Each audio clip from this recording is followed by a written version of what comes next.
ఇది మన చుట్టూ ఉండే కోయిల లాంటి మనుషుల కోసం చెప్పబోయే కథ. కోయిలకు గూడు కట్టుకోవడం రాదు అంటారు, కానీ నిజానికి దానికి గూడు కట్టడం ఇష్టం ఉండదు. తన బాధ్యతను ఇంకొకరి మీద రుద్దే స్వార్థం దానిది.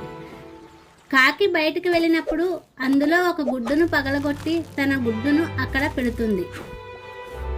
కానీ పాపం కాకి అది తన బిడ్డే అనుకుని పొదుగుతుంది. కానీ ఇక్కడ అసలైన ట్విస్ట్ ఏమిటంటే, కాకి పిల్లల కంటే ముందే పుట్టిన ఆ కోయిల పిల్ల కళ్ళు కూడా తెరవక ముందే గూటిలో ఉన్న మిగతా కాకి గుడ్లను కూడా కింద పడేసి తను మాత్రమే బతుకుతుంది.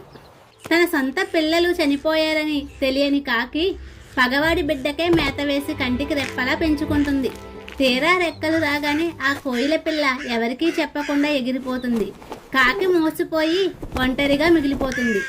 దీని నుండి మనం నేర్చుకున్న నీతి ఏమిటంటే, మన చుట్టూ కూడా ఇలాంటి కోయిల లాంటి మనుషులు చాలా మంది ఉండే ఉంటారు. మనతో పాటే మన నీడలోనే ఉంటూ మన అవకాశాలను లాక్కుంటూ మన ఎదుగుదలను నాశనం చేస్తూ ఉంటూనే ఉంటారు.